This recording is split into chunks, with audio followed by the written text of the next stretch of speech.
Wish TV is focused on family and the community and is committed to sharing the stories of those who are making a difference every day.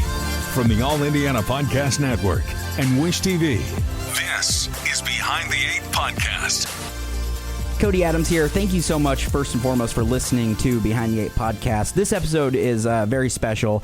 I'm getting ready to chat with Marlee Thomas. She's our lifestyle reporter here at Wish TV. You see her on All Indiana and Life.Style.Live, of course. But in our conversation, which was recorded about a month or so ago, there's a portion where we actually talk about her grandmother, who has had a major impact on her life, Mary Rancifer, and she celebrated 112 years just before Christmas. But then just a few days after us recording this podcast, she actually passed away.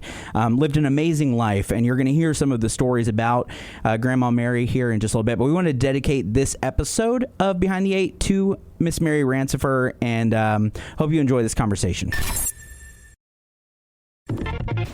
Welcome to another episode of Behind the Eight. It's an opportunity for you guys to get to know some of the people that work here at the station, on air, off air, all the above, behind the scenes, whatever. I'm your host, Cody Adams.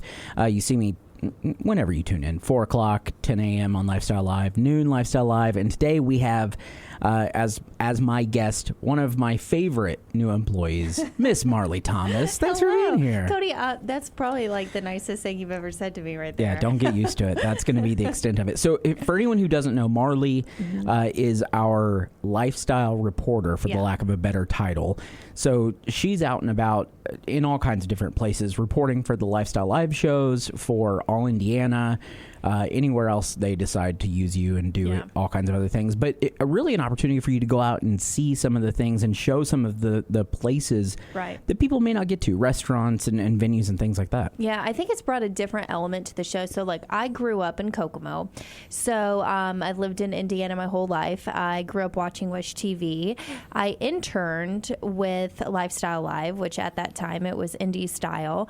But so for me, I've watched the show. So it's always been a dream of mine, literally a dream of mine, to be able to be a part of this show.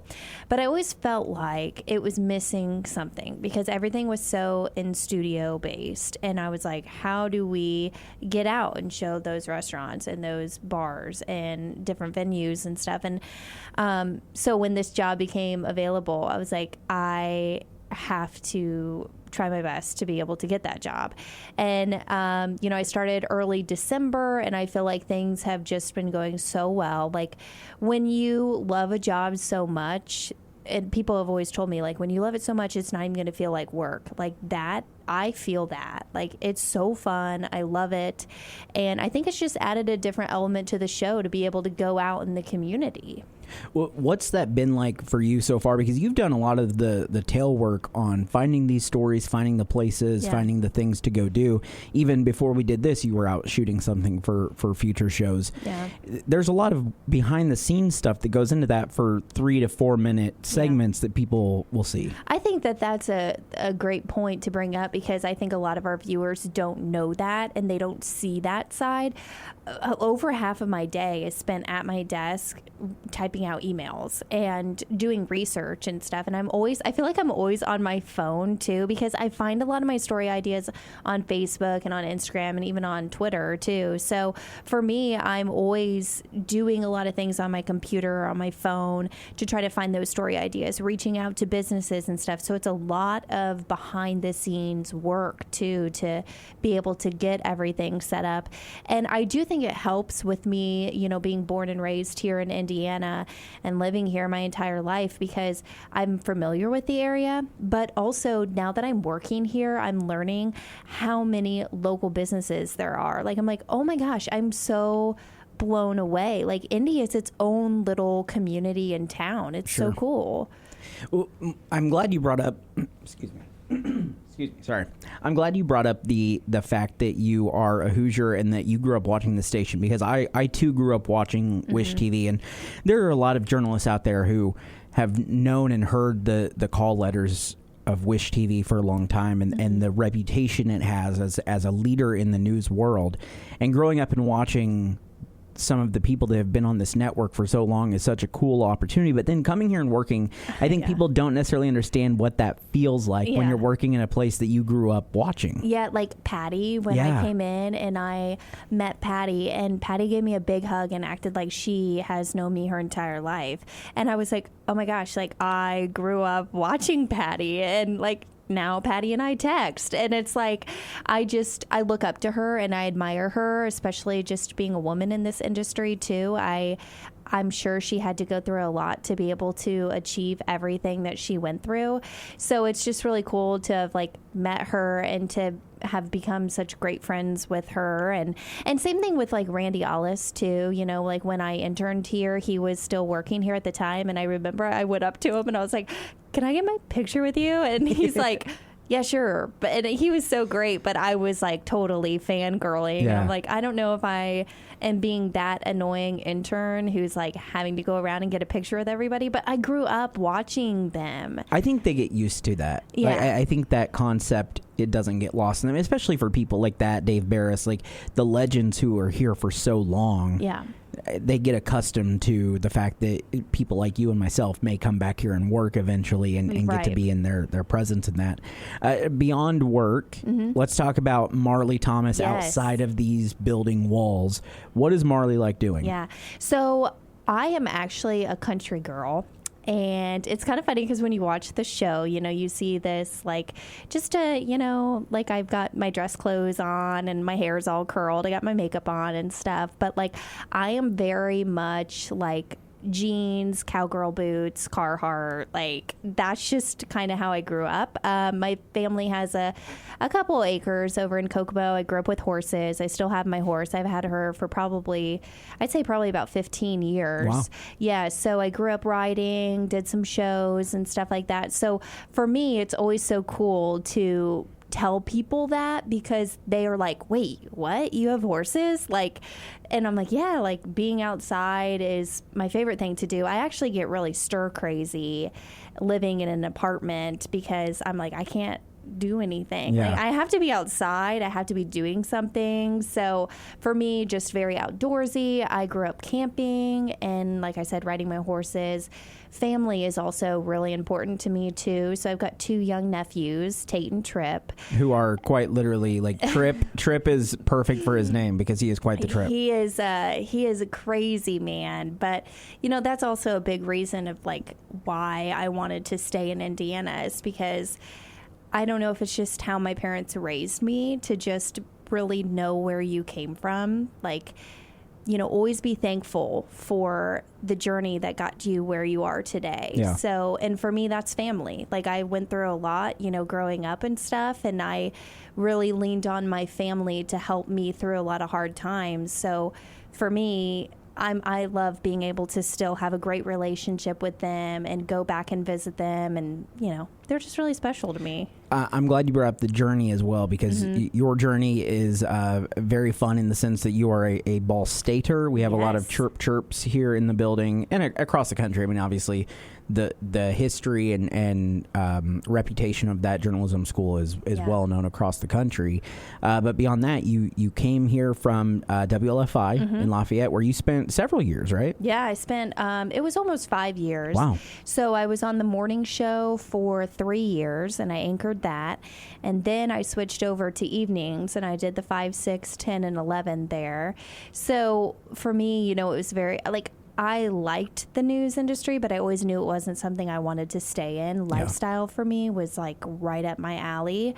So I was just kind of hoping that the right job would come along, and it did, obviously. But, you know, news just wasn't, I'm not into the hard news side of things. So for me, you know, also morning hours, I was like, no, thank you. Like getting up and going to work at, I think my alarm went off at like 1:30 in the morning. I know you said ridiculous. That you loved mornings. I love the morning shift. If I could go back, if I could do this job on a morning shift, morning schedule, I'd do it in a heartbeat because I loved being done at noon every day. I know, but like, I don't know if it's just because everybody's bodies are different, but like my body did not adjust to that schedule at all. Like I would try to go home and nap or I would try to just stay up and go to bed early. Like, I tried all these different things and I just couldn't get it. And I was like, you know what, I'm over this. Like, let me knock out my contract. And then I was like, I can't do this anymore. Yeah. Well, it worked out well for us because you're here now. What's that shift been like? Because I think sometimes it gets lost on people as well, viewers.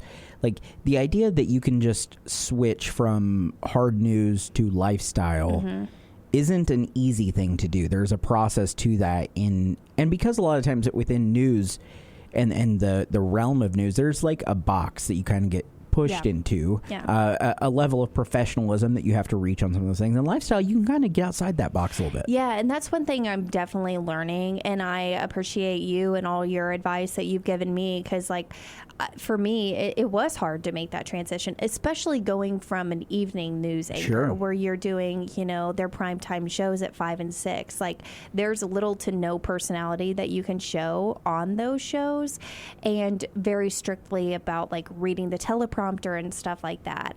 So for me, like I said earlier, you know, that was always something I didn't necessarily have a passion for.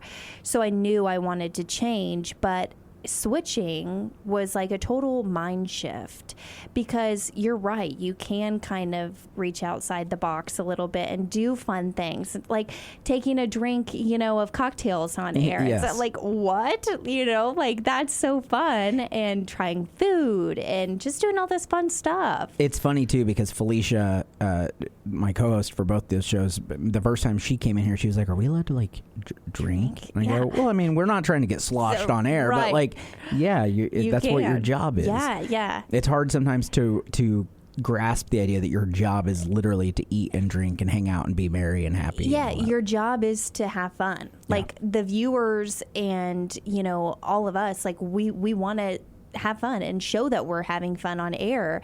And so that's just like different, you know? Yeah. But I love it so much. And like I said earlier, like, it just doesn't even feel like work, because I love all of you guys that I work with in the lifestyle department. I love our show. Like, it's something I grew up watching. So it literally has been a dream opportunity for me. Outside of this work, you also do a lot of stuff with Purdue basketball, which we would be remiss if we didn't talk about, because we got a lot of Boilermaker fans out there, obviously, and a lot of people who go to the games.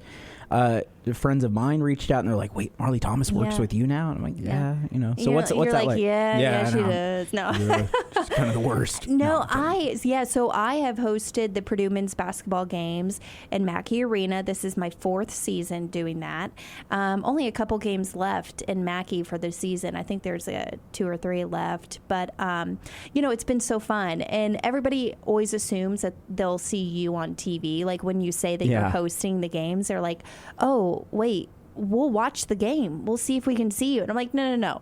What it is like during media timeouts or coaches calls or whatever it is, I will have fans come down and we'll do, you know, different interactive games, whether it's a shooting contest or we had like a ice cream sundae eating contest, a shrimp cocktail eating contest, like all these just fun things to keep the fans interacted and just having fun. So when they say Mackey Arena is like the best atmosphere in college basketball, absolutely. Like, yes, I'm probably biased. You're going to have some Assembly Hall folks really upset. I'm sorry. But I will say, like, just every single time that somebody goes to Mackey and they haven't been there before either, they're like, holy cow, like, this is insane. And it is. Like, every single game, it's like that. Yeah. It's so fun. No matter who they're playing, whether they're playing Michigan or playing Indiana State. Even when students aren't there, like even on a, you know, winter break or whatever, I mean, that place is, you walk out there and your ears are ringing. Yeah. And you're like, I don't even care because I just had the best time of my life. Yeah, so much fun. Yeah. I'm sure over the last few years when you were working in West Lafayette, people probably knew you obviously from the airwaves there and then obviously hosting the games. Has that bled over at all with you being on Wish TV now and people being like, oh my gosh, I've seen you on Wish TV now too? Yeah. And I will definitely say, like, I'm very thankful for all of my viewers over in West Lafayette and Tippecanoe County because they have been so loyal. They are like, oh yeah, we watch you down at Wish now. And all people stop me at games and they'll be like, oh, what time are you on again? Because, you know, it's a shift going from nights side now to day side, working like a 9 to 5. And so they're like, okay, well, if I'm at work, I'm going to make sure I set my DVR. And like, I appreciate that so much, because that was one thing that really worried me was, moving to a different city and starting a new job here. It's like, okay, well, I still want to make sure I keep those connections in Tippecanoe County. Sure. But also, build new ones here in Indy as well, too. Yeah. Okay, a little off the wall. I'm going to put you on the spot here. What is something about Marlee Thomas that people don't know that would be interesting to people out there? I know it's hard. Well, I mean, I would say, like, this is always a fun fact that I tell people. My great-grandma, she's 112. Yes. So she was born the year the Titanic sank. That is wild. Yeah, I know. Like, it's just so crazy. So, and she's, like, one of my, like, I'm very close with her. Like, I really am. Yeah. So she's really special to me. But as far as like a fun fact about myself personally, I don't like peanut butter. Really? Yeah. Yeah. Kind of weird, but I don't like peanut butter. I don't either. You don't either? Mm-mm. I think you might be the... Yeah. This is like the first time I've met somebody else. No, a lot of people are always sort of butter. like, you don't like peanut butter? How do you not like peanut butter? I've never liked it. Yeah. Well, also too, you kind of mentioned it earlier, like I went to Ball State. A lot of people just assume that I graduated from Purdue. Yeah, since because I host the games. Yeah. So I guess that would be another fun fact is like I just went to Ball State, and that surprises people sometimes because they're like, oh, I just assumed you went to Purdue. And obviously I'm a Boilermaker fan and I want them to win all the time. So even if they play Ball State? Ooh. Yeah. I do. I do. Yeah, I do. But no, I just feel like for me, I keep it pretty simple. Like I am very close with my family, friends, and I'm having my dream job right now. So life is good. Yeah. Life is real good. Well, we are so glad that you are here with us, and we look forward to many, many years of doing this. And you're a blast to hang out in the office with. At some point, I'm going to turn the camera on in the office and let people just get some of the happenings that go on in there, because it gets pretty wild and crazy, and we have a lot of fun. Well, and you've been a blast so far. Well, thank you, Cody. And if there was a camera in the office, you would see me rolling my eyes half the time at what Cody and our producer Peter are doing. But no, I appreciate you. You've welcomed me with open arms, and literally anytime that I have questions or anything, like I always go to you because I know you're going to give me honest feedback. Yep. But it's also going to be like coming from the heart, and that means a lot. So thank you. I'm glad. Anytime.